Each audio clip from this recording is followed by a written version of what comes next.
ሳሙና የትኛውንም የማህበረሰብ ክፍል የሚከፋፍል ነገር አይደለም። ደሃም ይሁን መካከለኛ ይሁን ሀብታም ይሁን መታጠብ አለብን ሁላችን። አንድ አይደለም በቀን ወይም በሁለት ቀን ወይም በሳምንት በቀኑ 3 4 5 ጊዜ ነው። አላቂ የሆነ ነገር ሆኖ የማህበረሰብ ክፍል የማይከፍል ወይም የማይለይ ሆኖ በእንደዚህ አይነት ነገሮች ውስጥ ያለ ነገር ሆኖ የማያዋጣ ነገር ይኖራል። ኮላተራል ወይም እንደ ማስያዣ የሚታስይዘው ንብረት ቤት መኪና ምናምን ያስፈልጋል። ዝቅተኛ ከሆነ 2 ሰው ከፍ ካለ ደግሞ እስከ 4 ሰው ድረስ ሊያስፈልግ ይችላል። ሳሙናውን ለማምረት ኑድል የሚባል ኬሚካል ያስፈልጋል። ለምሳሌ አጃክስን ብናነሳ ሰማያዊ ውሃ በቃ ሊትራሊ ሰማያዊ ውሃ እንጂ አረፋ የለውም፣ ምንም አያጸዳም። ደቂቃውን ሊንክ ፈጥረንላቸዋል። ማሽኑን ሰርተን ሰጥተናቸዋል። ማሽኑን ማንቀሳቀስ አሰልጥነናቸዋል። ከዛም በኋላ ደግሞ ራሱ ምርቱን ማምረት አሰልጥነናቸዋል። ማሸጊያውን አመቻችተንላቸዋል። ከዛ 1 ዓመት ዋስትና ሰጥተናቸዋል። ይሄን ሁሉ አድርገንላቸው መሸጥ ካልቻሉ በቃ ባይሰሩት ይሻላል ስራው። ሰላም ተመልካቾች፣ እንኳን ወደ አንቴና ማኑፋክቸሪንግ በሰላም መጣችሁ። ድርጅታችን ብዙ አይነት ማሽነሪዎችን በማምረት የሚታወቅ ሲሆን ዛሬ ደግሞ ትኩረት ያደረግነው የንጽህና መጠበቂያ ማምረቻ ማሽኖቻችን ላይ ነው። ስለ ማሽኖቹ ሙሉ መረጃ ባለሙያ ያለ ናሆም ይባላል። አብራችሁን ቆዩ። ናሆም እባላለሁ። የአንቴና ማኑፋክቸሪንግ ላይ ማርኬቲንግ እመራለሁ። በአንቴና ማኑፋክቸሪንግ የማሽነሪዎችና ስልጠናዎችን የሚያቀርብ ድርጅት የተለያዩ አይነት ማሽነሪዎችን እናቀርባለን።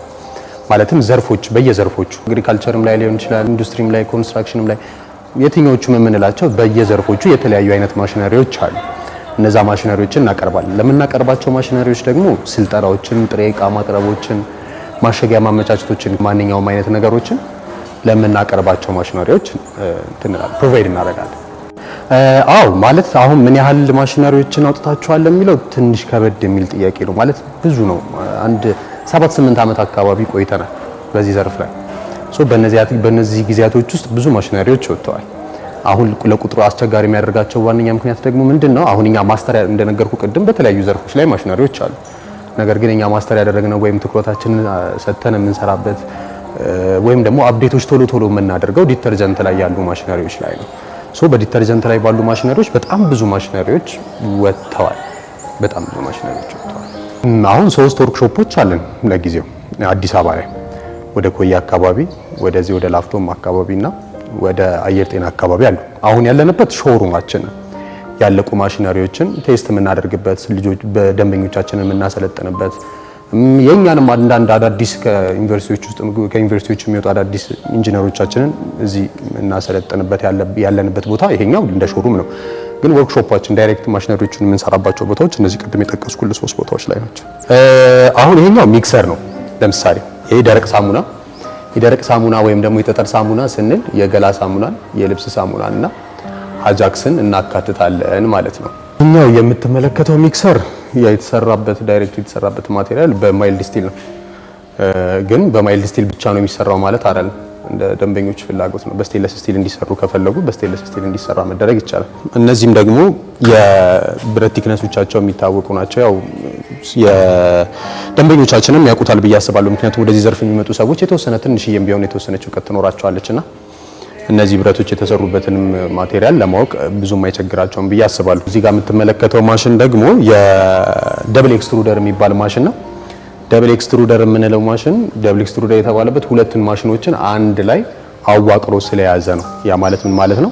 ሚሊንግ እና ፕሎደር ወይም ደግሞ የመዳመጥና ቅርጽ የማስያዝን ስራ የሚሰራው አንድ ላይ ስለተዋቀረ ነው። ይሄም በተመሳሳይ ከቅድሙ ወይም ደግሞ ከሚክሰር ማሽኑ ጋር በተመሳሳይ ይሄም የተሰራው በማይልድ ስቲል ነው።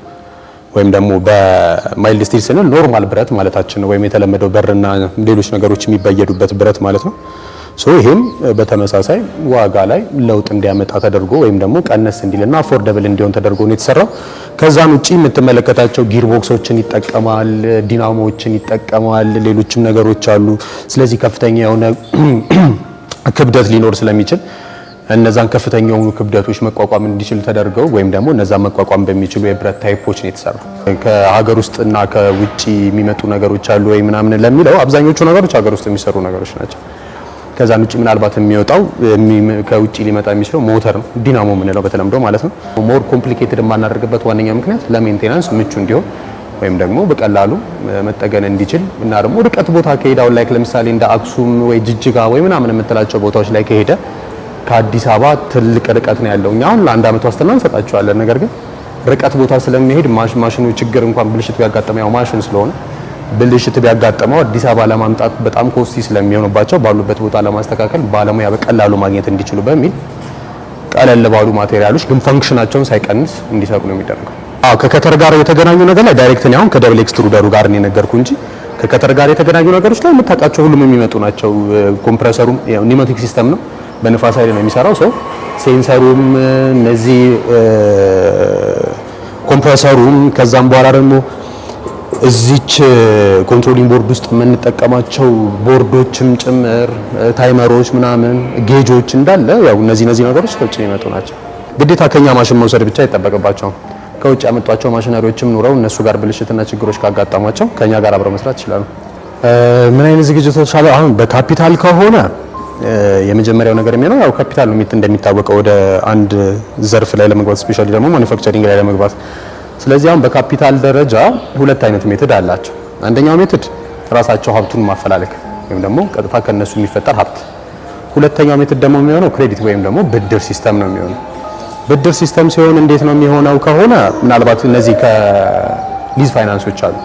ከሊዝ ፋይናንሶች ጋር እኛ አብረን ስለምንሰራ በእነሱ በኩል ማለትም ደግሞ አሁን አዲስ አበባ ከሆነ አዲስ ካፒታል፣ ኦሮሚያ ክልል ከሆነ ኦሮሚያ ካፒታል፣ አማራ ክልል ከሆነ ዋሊያ ካፒታል፣ ደቡብ ሊዝ ፋይናንስ ምናምን የሚባሉ ሊዝ ፋይናንሶች አሉ።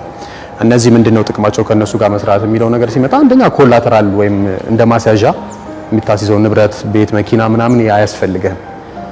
በሁለተኛ ደረጃ የእፎይታ ጊዜ ይኖራቸዋል። ያው መንግስታዊ ተቋማት ስለሆኑና ወጣቱን አደራጅተው ለውጥ ለማምጣት እየሰሩ ያሉ ለትርፍ የተቋቋሙ ድርጅቶች ስላልሆኑ አንተ ሀብት እንድታገኝ ለማድረግ ይረዱሃልና የምታስይዘው ነገር ሳይሆን የሚኖረው ምናልባት ቢዝነስ ፕሮፖዛል ይፈልግ ይሆናል፣ አሊያም ያከራይ ተከራይ ውል ይፈልግ ይሆናል እና ተመሳሳይ ነገሮችን ስለሆነ የሚፈልጉት በእነሱ በኩል ዳውን ፔመንት 20% አካባቢ እስከ 50 ያላቸው ሰዎች የማሽኑ 50% ማለት ነው 1 ሚሊዮን ብር የሚፈጅ ማሽን ከሆነ የዛን 1 ሚሊዮን ብር 500 ሺህ ብር ካላቸው ወደዛ ዘርፍ መግባት ይችላሉ። ስለዚህ የሀብታቸውን ሁኔታ ቅድመ ዝግጅት ማድረግ ከሚኖሩባቸው ነገሮች ውስጥ አንዱ ነው። በእነዚህ በሁለቱ ከአንዱን ሜትድ መርጠው መከተል ይችላሉ። ከቦታ አንጻር ደግሞ እንደየዘርፉ ይለያያል። አሁን ዲተርጀንት ስንላቸው ዱቄትም በሶሊዱም በፓውደሩም በሊኩዊዱም በደረቁም በዱቄቱም በፈሳሹም ብለን ነው የምንለው። ስለዚህ ሶስቱም የተለያየ አይነት ነገር ይጠቀማሉ። ግን ሚኒመም እስከ 15 ካሬ ድረስ ወይም 12 ካሬ ድረስ 3 በ4 ወይም ደግሞ ከፍ ሲል ደግሞ እስከ 60 ካሬ እስከ 70 ካሬ ድረስ አካባቢ ይጠቀማሉ። በእነዚህ ሬንጅ ውስጥ ያለውን ነው የሚጠቀሙት በቦታ ዋይስ። አሁን ይሄ ማሽን ለምሳሌ ኮምፕሊት ሙሉ ለሙሉ ለመቀመጥ ሚክሰሩም ደብል ኤክስትሩደሩም ከተሩም ስታምፐር የሚባል ነገር አለ። እሱንም ጨምሮ አንድ ላይ 3 በ4 ቦታ ላይ ነው የሚቀመጠው ወይም ደግሞ 12 ካሬ ቦታ ላይ ነው የሚቀመጠው። የሰው ኃይል እንደ ማሽኖቹ ዲዛይን ይለያያል። አሁን የደረቅ ሳሙና ስንል ራሱ 3-4 አይነት ሞዴሎች አሉ። በነዛ ሞዴሎች ዲፔንድ ይሆናል ወይም ደግሞ በነዛ ሞዴሎች ይወሰናል። ነገር ግን ዝቅተኛ ከሆነ 2 ሰው ከፍ ካለ ደግሞ እስከ 4 ሰው ድረስ ሊያስፈልግ ይችላል። ጥሩ ጥያቄ ነው የጠየቀኝ። አሁን ከጥሬ ዕቃ ጋር በተገናኘ ወይም እንደ ግብአት ከምንጠቀማቸው ነገሮች ጋር በተገናኘ 2 አይነት ነገሮችን ማንሳት እንችላለን። አንደኛው ማምረት ራሱን ጥሬ ዕቃውን፣ ይሄ ነው ለደረቅ ሳሙና ግብአትነት የሚያገለግለው ወይም ኑድል ይባላል። ከአኒማል ፋት ወይም ከፕላንት ልናገኘው የምንችለው ነገር ነው እና ይሄን ነው እንደ ዋነኛ ግብአትነት የምትጠቀመው። ማለት ለአሁን ሳሙና ለመስራት ለምሳሌ ደረቅ ሳሙና ለመስራት 6-7 አይነት ኬሚካል ትጠቀማለህ፣ ግን ሜንሊ የምትጠቀመው ይሄንን ነው የምንጠቀመው እና ይሄን ነገር ራሱ ማምረት ይችላሉ። ይሄን ነገር ማምረት ይችላሉ በዚህ ማሽን ማለት አይደለም። ሌላ ማሽን አለ ወይም ደግሞ ፕሮሰስ አለ፣ ሳፖኒፊኬሽን የሚባል ፕሮሰስ። ያን ሳፖኒፊኬሽን የሚባል ፕሮሰስ ሊያካሄድላቸው የሚችል ወይም ማቅለጥ ስብን ከቄራም ሊሆን ይችላል ከሚፈልጉት ዋሬቨር ከሚፈልጉት ቦታ ላይ አግኝተው አቅልጠው መቀላቀል ካሉባቸው ነገር ጋር ተቀላቅለው ቅርጽ እንዲይዙ ተደርጎ ከዛም በኋላ ደግሞ ወደዚህ አይነት ፎርም እንዲቀየር ይደረጋል ማለት ነው። ስለዚህ ጥሬ ዕቃቸውን ካፒታል ካለ ዲፔንደንት አይደሉም። ሜን ዋና የሚባለው 60% አካባቢ የሚጠቀሙትን ጥሬ ዕቃ በሌላ ድርጅት ወይም ከአስመጪ ጋር ዲፔንደንት አይደሉም ማለት ነው። ቀጥታ ራሳቸው ማምረት የሚችሉ ከሆነ ነው። ለጊዜው ያንን ማድረግ አልችልም እና ገዝቼ መጠቀም ሞር ለኔ የተሻለ ነው ብለው የሚያስቡ ከሆነ ደግሞ እኛ ሊንክ እንፈጥርላቸዋለን ከአቅራቢዎቹም ጋር ይሁን ወይም ከአስመጪዎቹ ጋር። አገር ውስጥም እነ በላይነህ እንዴም እነ ሸሙ ምናምንም ሌሎችም አሉ፣ እንደዚህ ብዙዎች አሉ የሚሰሩ። ስለዚህ ከነሱ ጋር ሊንክ እንፈጥርላቸዋለን። በዛ መሰረት ያንን መቀጠል ይችላሉ። ሌሎችም ዲተርጀንቶች ላይ ፈሳሽም ላይ ምናምንም ከሆነ በተመሳሳይ አስመጪዎች ጋር ያው እኛ አብረን የምንሰራቸው አስመጪዎችም ሆነ አቅራቢዎች ስላሉ በእነሱ በኩል አብረው እንዲሰሩ እናደርጋለን ማለት ነው። ሁለተኛው ጥያቄ ተፈላጊነትን በተመለከተ ምን አይነት ወይም ማርኬት ላይ ምን አይነት ነገር አለው የሚለው ጥሬ ዕቃውን ሊንክ ፈጥረንላቸዋል። ማሽኑን ሰርተን ሰጥተናቸዋል። ማሽኑን ማንቀሳቀስ አሰልጥነናቸዋል። ከዛም በኋላ ደግሞ ራሱን ምርቱን ማምረት አሰልጥነናቸዋል። ማሸጊያውን አመቻችተንላቸዋል። ከዛ 1 ዓመት ዋስትና ሰጥተናቸዋል። ይሄን ሁሉ አድርገንላቸው መሸጥ ካልቻሉ በቃ ባይሰሩት ይሻላል ስራውን ኮምፕሊት። ስለዚህ ራሳቸው ያንን ማርኬቱን መፈለግ መቻል አለባቸው። ሎጂካል ደግሞ ነገሮችን አሁን አንተ ስራው ላይ እንደቆየበት ሰው ምን አይነት ስራ ነው ወይንስ ማርኬት አለው ወይ ምናምን የሚሉትን ነገሮች ከሎጂክ ዋይዝ ሳሙና የትኛውንም የማህበረሰብ ክፍል የሚከፋፍል ነገር አይደለም። ደሃም ይሁን መካከለኛ ይሁን ሀብታም ይሁን መታጠብ አለብን ሁላችን። ያ ደግሞ ዋን ታይም አይደለም፣ አንድ አይደለም፣ በቀን ወይም በሁለት ቀን ወይም በሳምንት በቀኑ 3 4 5 ጊዜ ነው የምንጠቀምበት። ስለዚህ ይሄ ነገር ምንድነው ማለት ነው? አላቂ ነው ማለት ነው። አላቂ የሆነ ነገር ሆኖ የማህበረሰብ ክፍል የማይከፍል ወይም የማይለይ ሆኖ በእንደዚህ አይነት ነገሮች ውስጥ ያለ ነገር ሆኖ የማያዋጣ ነገር ሊኖር አይችልም። ሞር አዋጭ ይሆናል። ምክንያቱም አሁንም ሳሙናዎች መጠቀም አላቆሙም። ክፍለ ሀገርም ግን ስቲል ከአዲስ አበባ ነው የሚጫነው። በዛ ላይ ደግሞ ቶሎ ዋጋቸው ማን ቶሎ በጣም ግራጁዋል የምትለው አይነት ለውጥ ነው ያለው። የዲተርጀንት ሳሙና የዲተርጀንት ላይ ያሉ ዋጋዎች ቶሎ በጣም ዋጋቸው እየጨመረ እየመጣበት ያለበት ምክንያት ምናልባት ኬሚካሎች ላይ ዋጋ መጨመሩ ራሱን የቻለ ትልቅ ተጽዕኖ ነው ይዞ ቢመጣም፣ ሁለተኛው ነገር ግን ሊሆን የሚችለው ያሉት ፋብሪካዎች ዲማንዱን ወይም ያለውን ማርኬት ሳትስፋይ ማድረግ ስላልቻሉ ወይም ደግሞ እጥረት ስላለ ነው ቶሎ የዋጋ ለውጥ እየተፈጠረ የመጣው። ስለዚህ ይህንን ስራ መስራት የሚፈልጉ ሰዎች ወደዚህ ዘርፍ ላይ ቢገቡ ማማከሩ ላይ እናማከራቸዋለን። ገንዘብ ይሄ የገበያ ትስስሩን አንፈጥርላቸው ግን ማማከሩን እናደርግላቸዋለን። ማለት ምን አይነት ነገር ማድረግ አለባቸው? ለምሳሌ ፈሳሽ ሳሙናዎች ቢሆን ፈሳሽ ሳሙናን በምን አይነት መንገድ መሸጥ አለባቸው? ማርኬቲንግ ስትራቴጂያቸውን ምንድነው ማድረግ ያለባቸው የሚሉት ነገሮች ላይ እንመክራቸዋለን። ምን ማድረግ አለባችሁ? ፕራዮሪቲ መሰጠት አለበት። ማን ገዢ ነው? ማን በልክ ተጠቃሚ ነው? የትኛው ማህበረሰብ ክፍል ላይ ነው የሚጠቀመው? ማህበረሰባችን ምን አይነት ሳሙናዎችን ይፈልጋል? ደረጃዎች መከፈል አሉበት ወይ ምናምን የሚሉትን ነገሮች በምን አይነት መንገድ ማስኬድ እንዳለባቸው ምክር ስለምንሰጣቸው እዛ ላይ በደንብ ያግዛቸዋል። ዲተርጀንት ላይ መግባት በደንብ አዋጪ ነገር ነው፣ አላቂ ነገርና ሁሉም ሰው የሚጠቀመው ነገር ስለሆነ ገንዘብ ዋይዝ በትርፍ ደረጃ ደግሞ ስንመጣ አሁን ከዝቅተኛ ጀምሮ ሬንጆችን ለመጥራት ያህል ዝቅተኛ የምንለው ፈሳሽ ሳሙና ላይ ያለ ነው። ፈሳሽ ሳሙና ላይ ዝቅተኛ የምንለው 70 ሺህ ብር ማሽን ነው። ከዛን ውጪ ደግሞ ሌሎች ማሽነሪዎች ላይ ያው ከፍተኛው መጥቀስ አንችልም፣ እንደዚህ ነው ማለት ስለማንችል። ምክንያቱም አሁን እኛ ከስተም እንሰራለን። ስታንዳርድ እና ከስተም ነው ያለው አይደል? ሁለት አይነት ያው ስታንዳርድ ማንኛውም ሰው የሚፈልገው ወይም የሚታወቁትን እንሰራለን። ከዛን ውጪ ደግሞ የደንበኛው ፍላጎት ደንበኛው ስፔሲፊኬሽን ይሰጠናል። እንደዚህ በቀን ይሄን ያህል የሚያመርት ኢቭን በቶን የሚያዙን ሰዎች አሉ። 8 ቶን 9 ቶን ሳሙና በቀን ውስጥ ማምረት የሚችል ምናምን የሚሉን አሉ። እና ሰው ከፍተኛው ሊሚት የለውም። አሁን ለጊዜው በእናንተ የሰራችሁት ከሆነ እኛ እስከ 7 ሚሊዮን ብር ድረስ ማሽነሪዎች አሁን ቅርብ ጊዜ ያቆምናቸው ማሽነሪዎች አሉ። ግን በአብዛኞቹ በእነዚህ ሬንጆች ውስጥ ያሉ ናቸው። ከ70 ሺህ ብር ጀምሮ እስከዛ ድረስ ሊሄድ ይችላል። ከዛም ውጪ ፓኬጆች አሉ። እኔ ሴንስ ምን ማለት ፈልጌ ነው፣ ከደረቁም ከዱቄት ሳሙናውም ከፈሳሽ ሳሙናውም አንድ እንደዚህ አዋቅረን ያወጣነው ፓኬጅ አለ። ያንን ፓኬጅ ይዞ ገብቶ ሰው መግባት ይችላል። ከፈለገ ደግሞ ነጣጥሎ ለየብቻ የደረቁን ለብቻውን የፈሳሹንም ለብቻ ወይ ዱቄት ሳሙናውን ለብቻ መግባት ይቻላል። ካስፈለገ ደግሞ የደረቅ ሳሙናውንና የዱቄት ሳሙናውን ለመጀመር አንድ ሼር የሚያደርጉትን ነገር ፈጥረን የተወሰነ ካሽ እንዲቀንስላቸው አድርገን ሁለቱም በአንድ ፓኬጅ ማውጣት ይቻላል። ቢመጡ እና ብናወራ ሞርች ብዙ ነገሮቻችንን አብረን እንፈታቸዋለን። የመጀመሪያው ነገር ኮንሰልት ነው የሚሆነው። ብዙ ጊዜ አሁን እኛ የመጣንበትን ትሬንድ ከደንበኞች ጋር እንነጋገራለን። ማለት ምንም አሁን ንጹህ ነው የሚመጣም ሰው ይኖራል። ገባ ምንም ነገር ፕላን አላደረገም። ሰም በጀት ግን ፕላን አድርጓል እና የሆነ ቦታ እና ብር አዘጋጅቷል። ቦታና ብር አለው፣ ግን ምን አዋጭ እንደሆነና ምን ላይ በቀላሉ መግባት እንደሚችል አያውቅም። ስለዚህ እኛ ጋር መጥተው ያወራል። ስለዚህ በእንደዚህ አይነት ሁኔታ መጥተው ስንነጋገር ፑሽ አይደለም፣ መልካም ጎናቸውን አስቸጋሪ ጎናቸውን አት ሴም ታይም ሁለቱንም እንዳይት እናደርጋቸዋለን። ኮስቱንም ጭምር ከትርፍ ዋይዝ አሁን አምራች ስትሆን ይሄን ያህል ብር እኔ አሁን አላስቀምጥልህ ወይም ማርኬቱ ያስቀምጥልህ። ኢት ቫሪስ በጣም ይለያያሉ። በጣም ቶሎ እንትን ይለዋወጣሉ። ያ ማለት ምን ማለት ነው? እኛ አሁን አድቫንቴጆች ካስቀመጥናቸው ነገሮች ወይም ደንበኞች እኛ ጋር ሲመጡ ከሚያገኟቸው ነገሮች አንደኛው የወሰዱት ማሽን ለውጥ ሲያስፈልገው ወይም ደግሞ ማደግ ሲያስፈልገው የወሰዱትን ማሽን መልሰው ከዛም በኋላ ከሱ ከፍ ያለውን አፕዴት የሆነውን ማሽን ልዩነት ከፍለው እንዲወስዱ እናደርጋለን። ያን የምናደርግበት ዋነኛው ምክንያት አሁን ስትገባ ለምሳሌ በቀን ውስጥ 30 20 ምናምን ሺህ ብር የሚያሰሩ ከዛም አልፎ እስከ 100 ምናምን ሺህ ብር ድረስ የሚያሰሩ ስራዎች ማሽነሪዎች ናቸው። እነዚህ ማሽነሪዎች ግን እነዛ ነገሮች በእንደዚህ በየቀኑ ያ ብር ነው ወይም ደግሞ ከዛ ያነሰ ብር ነው ማለት አይደለም። በጣም ሊሚትለስ ሊሆን ይችላል፣ በጣም ከፍ ሊል ይችላል። ምክንያቱም ዲማንዱ ነው ማተር የሚያደርግ እና ደግሞ የነሱ ለስራው ያላቸው ስሜት ነው።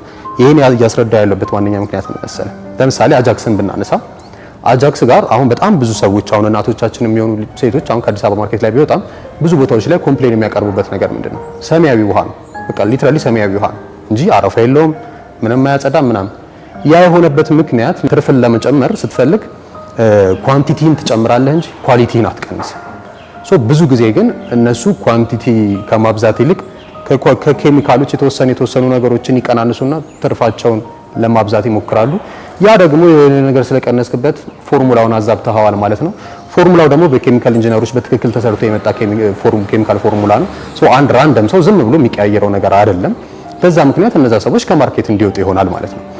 ልክ ያንን ነገር ደግሞ ምርቱን ለመጨመር 50 ኪሎ ግራም ሚክስ ያደርግ የነበረ ማሽንን ወደ 100 ኪሎ ግራም ማድረጉ ደግሞ ሞር የተሻለ ነው ትርፍን ለመጨመር። ስለዚህ ገንዘብ የሚያገኙት ትርፍ ይሄ ብር ነው 30 ብር ነው ወይም 20 ብር ነው ወይም 30 ሺህ ብር ነው ወይም 100 ሺህ ብር ነው ልላቸዋለች።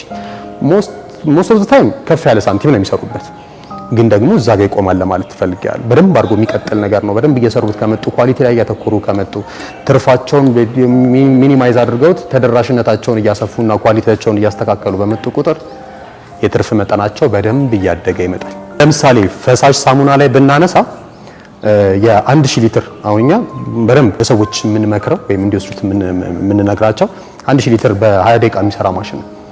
በቀን ውስጥ እስከ 26000 ሊትር አካባቢ ድረስ ይሰራል። ይሄ ማሽን አሁን በሊትር 10 ብር ይሰሩበታል።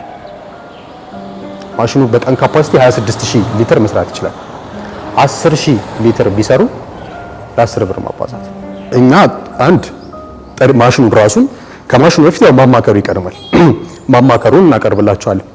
ወደዛ ነገር ሲገቡ አምነውበት ኮምፕሊትሊ እንዲገቡ ስለምንፈልግ ማለት በትንሽ አምቢጊቲ ይሄ አሻሚ ሀሳብ ውስጥ ሆነው እንዲገቡ አንፈልግ፣ አምነውበት እንዲገቡ ነው። መጀመሪያ ማማከሩ ይቀድማል። ዘን ማሽነሪውን አቅርበንላቸዋል። ማሽነሪውን ካቀረብን በኋላ ስልጠናውን ሰጥተናቸዋል። ማሽኑን የማንቀሳቀስ ስልጠና፣ ከዛም በኋላ ደግሞ ምርቱን የማምረት ስልጠና ሰጥተናቸዋል። ከዛ ደግሞ ጥሬ ዕቃ አገናኝተናቸዋል። ጥሬ ዕቃ ካገናኘን በኋላ ማሸጊያውን አመቻችተንላቸዋል። እነዚህን ነገሮች በሙሉ ከነሱ የወጡ በርደኖች ናቸው። የነሱ ኃላፊነት አይደለም። እነሱ ካሹን ይዘው ቦታቸውን አስተካክለው ብቻ ይምጡ። እነዚህ ነገሮች እኛ ጋር ናቸው ብለናል። ኦልሞስት 75%ን የስራውን እንደማለት ነው። ያን ያህል ከየነላቸው እነሱ ደግሞ ማርኬቲንጋቸውን በደንብ አድርገው አስበውበት በምን አይነት መንገድ መሸጥ እንዳለባቸው፣ እንዴት አድርገው ማስተዋወቅ እንዳለባቸው በደንብ አድርገው ከሰሩበት 10000 ሊትር መሸጥ ከቻሉ ደግሞ 100000 ብር እያገኙ በቀን ማለት ነው። ኢን ሚሊየንስ በወር ውስጥ መስራት ይችላሉ። ፕሮሰስ ውስጥ አሁን የመጀመሪያ የሚሆነው ያው ይሄ ነው። ቅድም ልጠቅስላችሁ እንደሞከርኩት የሳፖሊፊኬሽን ፕሮሰሱን ወይም ደግሞ ቅደም ራሱን ጥሬ ዕቃውን ማምረቱን የሚባለው ነገር አልፈ ነው በተመረተ ጥሬ ዕቃ እንዴት አድርገን ሳሙናውን እናመርታለን ወደሚለው ስንመጣ የመጀመሪያው ነገር የሚሆነው ሚክሰር ነው። ሚክሰር ያው አንደኛው ስራው ከመቀላቀል ውጪ መፍጨት ነው። ይፈጭና ሌሎችን 6-5 አይነት ኬሚካሎችን እንጠቀማለን ለደረቅ ሳሙና። እነዛን ነገሮች አንድ ላይ መቀላቀል ነው። እስከ 50 ኪሎ ግራም ድረስ ባንዴ መቀላቀል ይችላል። ሲግማ የሚባል ሚክሰር ነው፣ ወይም ደግሞ የሚክሰር ታይፑ ሲግማ ይባላል። አሁን የኤሌክትሪክ አገልግሎት የኤሌክትሪክ ላይ ሁለት አይነት ሜትድ አለ ያለው፣ ሲንግል ፌዝ ወይም የመኖሪያ ቤት ቆጣሪ ወይም ደግሞ 3 ፌዝ የድርጅት ቆጣሪ የምንላቸው ነው። እሱን እንደ ደንበኞቹ ፍላጎት ነው ለውጥ ያመጣል። ምርት ላይ በጣም ትልቅ ለውጥ ነው የሚያመጣው። ማለትም ደግሞ ወደ እጥፍ ነው የሚያድገው። አሁን እኔ ያለውበት ማሽን የዚህ የምታዩት ማሽን ለምሳሌ ደብል ኤክስትሩደር የሚባል ማሽን ስለሆነ በሲንግል ፌዝ ወይም በመኖሪያ ቤት ቆጣሪ ሲሆን ከ6000 እስከ 6500 አካባቢ ያመርታል በ185 ግራም ሳሙና። በ3 ፌዝ ወይም በድርጅት ቆጣሪ ሲሆን ደግሞ ወደ 12000 አካባቢ ፒስ ማምረት ይችላል። ሚክስ ካደረግን በኋላ እዚህኛው የላይኛው ፓርት ውስጥ ነው የምናስገባው። ላይኛው ሚለር ይባላል። በአማርኛው ደግሞ ካመጣ ነው መዳመጫ ወይም ማለስለሻ ማለት ነው። ስለዚህ መዳመጫና ማለስለሻ የሚባለውን ነገር ወይም ሚሊንግ ሲስተምን በሁለት አይነት ሜትድ ልናደርገው እንችላለን። በሮለር በዱዋል እና በትሪፕል ሮለር ወይም ደግሞ እንደዚህ ያሉ ሁለት ወይም ሶስት ብረቶች እንዲህ የተሽከረከሩ በመሃል ሳሙናው እያለፈ እንዲዳመጥ ይደረጋል። ወይም ለልብስ ለገላ ሳሙና ሲሆን ሻካራ መሆን ስለሌለበት ወይም ልብስ እንዳይነጭ ወይም ሰውነታችንን እንዳይፍቀን ለስላሳ መሆን ስለሚጠበቅበት ሳሙናው ወይም ኑድሉ መለስለስ አለበት እንዲለሰልስ። አንደኛው ሜትድ እንደነገርኳችሁ በብረት ነው። ሁለተኛው ሜትድ ደግሞ በሲቭ ሲስተም ወይም በወንፊት የሚሰራ ነው። ይሄኛው በወንፊት የሚሰራው ነው። የሚሊንግ ሲስተም ነው የሚሰራው ወይም ደግሞ የመዳመጥ ስራውን ይሰራል። ይሄኛው ደግሞ ፕሎደር ይባላል። ፕሎደር ደግሞ ማለት ቅርጽ ማስያዣ ወይም ደግሞ የምንፈልገውን ቅርጽ ይዞልን እንዲወጣ ማድረጊያ ነው። በዚህ በኩል ቅርጹን ይዞ ይወጣል ማለት ነው። እነዚህ ሁለት ነገሮች ኩለር የምንላቸው ነገሮች ናቸው። ይሄ ቅርጹን አስይዞም ሲያወጣው ወይም ደግሞ እዚህኛው ላይኛው ጋር በሲቭ ጋር ደግሞ በወንፊቱ በኩል ሲወጣ ስክሩ የሚባል ነገር አለ ወይም ደግሞ ጥቅልል ብረት አለው ውስጥ። ያ ጥቅልል ብረት ነው እንደ እየተሽከረከረ በዛ ውስጥ ይዞት የሚወጣውና ያ ይዞት ሲወጣ እዚህ ጋር እንደምትመለከተው ቱቦ አለ፣ ተላላፊ ቱቦ አለ። በዚህ ተላላፊ ቱቦ ውስጥና በሚሽከረከረው ብረት መካከል ላይ ትንሽ ሚሊም ልዩነት ያለው። ያ ትንሽ ሚሊም ልዩነት እንዲኖር የሆነበት ዋነኛው ምክንያት ምንድነው? ጠርጎ እንዲያወጣው ነው። እዚህኛው ላይ ሳሙና እንዳይቀርና ጠርጎ እንዲያወጣው ስለሆነ ያ ደግሞ ዲስአድቫንቴጅ ይዞ ይመጣል ወይም ደግሞ ሙቀት ይፈጠራል ፍሪክሽን ስለሚኖር። ያ ፍሪክሽን ሙቀቱ ደግሞ ሳሙናውን እንዳያበላሽ ወይም ቅርጽ እንዳይዝ እንዳያደርገው ይሄን ኩለር እንጠቀማለን። እነዚህ ሁለቱን ኩለሮች በውሃ ከጎን ይቀመጥና በፓምፐር ሰርኩሌት የሚያደርግ እናደርገውና እነዚህ እንደ ኩለር እንጠቀማቸዋለን። ከዛም በኋላ ደግሞ እነሱን ኩል ካደረግነው ወይም ካቀዘቀዝነው በኋላ ችግር እንዳይፈጠርብን ወይም ደግሞ የምንፈልገው ሙቀት ስለሚኖር ይቺን ሂተር እንጠቀማለን። እዚህ ሞልድ ላይ ታሰረች ሂተር አለች እንደምትመለከቷት። ይቺ ሂተር ለሞልድ ብቻ ነች። አልሙኒየም ሞልድ ነው። አልሙኒየም ሞልድ ላይ ታሰራለች። የምንፈልገውን ቅርጽ ይዞ ይወጣልናል ማለት ነው። አሁን ይሄ ባለ ሀዲድ የሚባለው የልብስ ሳሙና ነው። ከዛም ውጪ አራት ማዕዘኑ ልሙጥ ከሆነም ልሙጥ መሆን ይችላል። አጃክስም ሲሆን ይሄንን እየፈቱ እያሰሩ ብቻ የገላም የልብስም አጃክስም ደንበኞቻችን ማምረት ይችላሉ ማለት ነው። ከተር ስንጠቀም ሁለት አይነት እንጠቀማለን። አሁን አንተ እንዳልከው ነው። ማኑዋል ከተር አለ። ማኑዋል ከተር ሲሆን ኤሌክትሪክ አይጠቀምም። ስፕሪንግ ነው። በስፕሪንግ 4-5 ሳሙና ነው አንድ ላይ የሚቆርጠው ወይም ማክሲመም 6 ሳሙና ነው የሚቆርጠው። ይሄኛው ደግሞ ኒውማቲክ ሲስተም ወይም ደግሞ በነፋስ ኃይል የሚሰራ የራሱ ሴንሰር ያለው አውቶማቲክ ከተር ነው እና ይሄ አውቶማቲክ ከተር ልክ ሳሙናው በዚህ ጋር ቅርጹን ይዞ ከመጣ በኋላ እነዚህ የምንመለከታት ሴንሰር ነች። ልክ እዚህ ሴንሰር ጋር ሲደርስ ይሄኛውን ያዘዋል ወይም ከኮምፕረሰር ጋር ይሄንን ያዘውና እዛ ጋር ኮንትሮሊንግ ቦርድ አለው። እዛ ላይ ሙሉ ነገሮች ስለሰሩለት ያዘዋል። ይሄ ቆርጦ ሳሙናው በታች በኩል ይወርዳል። የቀረውም እየቀጠለ በተመሳሳይ ሁኔታ ማር መሆን ይችላል ማለት ነው። ይሄ አጀስተብል ነው። ማኑዋል ሲሆን ደግሞ እነዚህ ናቸው የሚሆኑት። ያው ሳሙናው በዚህ በኩል ቅርጹን ይዞ ይወጣል። ልክ ሲወጣ ብቻ እንደዚህ ያደረጉ ነው የሚቆርጡት ማለት ነው። በሰው ኃይል የሚሰራው ኤሌክትሪክ አይጠቀምም። አሁን የሳሙና ስራ ላይ የተለያዩ አይነት ማሽነሪዎች አሉ። ይሄን ሳይዙን በጣም ከፍ ነው። ከዚህም በኋላ ሳይዙን ነው የምናሳድገው። አሁን ቅድም የ5-7 ሚሊዮን ብር ምናምን ያልኩ ማሽነሪዎች ሲሆኑ የነዚህን ካፓሲቲ ማሳደግ ነው። ሚክሰሩ 50 ኪሎ ግራም ከነበረ ወደ 250 ኪሎ ግራም ማሳደግ፣ ሌሎቹንም ቋቶቻቸውን ማሳደግ፣ ሞተር ታይፖቻቸውን፣ ጊር ቦክሶቻቸውን ምናምን መቀያየር ማስተካከል ነው የሚሆን። ነገር ግን ከዚህ ውጭ በታች ሳለው ይሄ አሁን ወደ 990 ሺህ ብር አካባቢ የሚያወጣ ማሽን ሙሉ ፉል ሴቱ ማለት ሚክሰሩን፣ ደብል ኤክስትሩደሩና ከተሩን ጨምሮ ማለት ነው። ነገር ግን ከዚህ በታች የሚሰራ ማሽን አለ። ከታች ከ470 ሺህ ብር ጀምሮ አሉ ማሽነሪዎች። ልዩነታቸው ምንድነው ከሆነ ልዩነታቸው የምርት ብዛት ላይ ወይም ኳንቲቲ ላይ እንጂ ኳሊቲ ላይ አይደለም። ካፓሲቲው ላይ አሁን ለምሳሌ መጀመሪያ መነሻ የምንለው 470 ሺህ ብር የሚነሳ ማሽን ነው። እስከ ከ2500 እስከ 3000 ድረስ ባለው ሳሙናዎችን መስራት ይችላል። ሶስቱንም ሳሙናዎች በተመሳሳይ መስራት ይችላል። ለገላም የልብስም አጃክስም መስራት ይችላል። ከዛም ውጪ መሀል ላይም ደግሞ አንድ 810 ሺህ 850 ሺህ አካባቢ የሚሸጥ ማሽን ደግሞ አለ። እሱም በሁለቱ ሬንጅ መካከል ነው። በ470 ሺህ በሚሰራው 2500 እና በ6000 ሬንጅ መካከል ወደ 4000 አካባቢ የሚሰራ መሀል ላይም ማሽን አለ። ሜንቴናንስ ጋር በተገናኘ ያሉ ነገሮች ላይ ደግሞ አሁን ቅድም ለመጥቀስ እንደሞከርኩት ስልጠናዎችን ስንሰጣቸው አንደኛው ስልጠና ማሽን የማንቀሳቀስ ስልጠና ነው። ተመልካቾቻችን አብራችሁን ስለቆያችሁ እናመሰግናለን። ለበለጠ መረጃ ሳሪስ ታክሲ ተራ ነጋ ቦንገር ሆቴል አጠገብ ቡና ባንክ ያለበት ህንጻ ሁለተኛ ፎቅ ከቢሮ ቁጥር 210 እስከ 214 ያገኙናል። ወይም ደግሞ ከስር ባስቀመጥንላችሁ ስልክ ቁጥር መደወል ትችላላችሁ።